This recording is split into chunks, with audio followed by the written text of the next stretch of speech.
My landlord claimed my apartment was uninhabitable after I requested repairs. Yesterday in court, I played the tickle because daughter posted of her friends partying in my condemned apartment. I knew I had him the moment his face turned from smut to sheet white 3 months ago. I was a normal 26-year-old paying ridiculous rent for a mediocre one-bedroom apartment in the city. The place had issue persistent mold in the bathroom, unreliable heat, and a dishwasher that hadn't worked since I moved in. But the location was perfect for my commute. After months of ignored maintenance requests, I finally learned about tenant rights and sent a formal letter demanding repairs, citing specific housing codes. I even mentioned potential rent withholding if the issues weren't addressed, all perfectly legal in my state. 2 days later, I besieged an official-looking notice. Apartment deemed uninhabitable due to extensive water damage. Premises must be vacated within 48 hours for emergency renovations.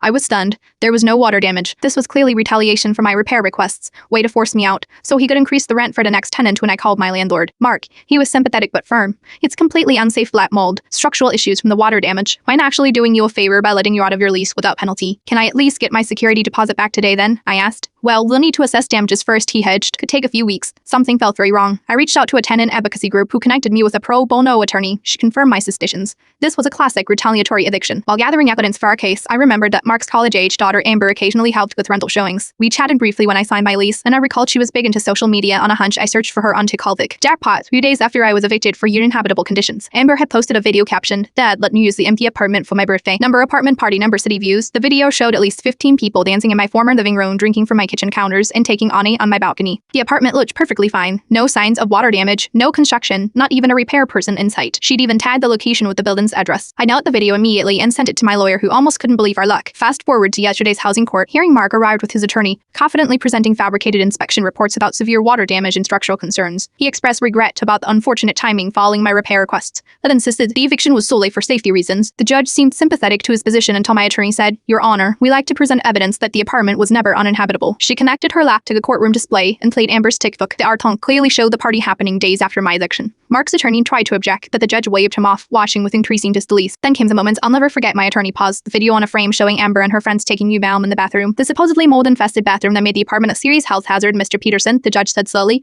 "would you care to explain why your daughter was hosting a party in an apartment you claimed was structurally unsafe until the flat mold?" Mark stammered something about miscommunication with his maintenance team, but his face had already given him away. The judge was not amused. The ruling came quickly. I was awarded 3 times my security deposit, 6 months of rent compensation, and all moving expenses. The judge also referred the case to the Housing Authority for further investigation of Mark's other properties. As we left the courtroom, I heard Mark hissing at his attorney. How was I supposed to know the girl posts everything online? Sometimes justice comes from the most unexpected places, like the TikTok account of a landlord's oversharing daughter.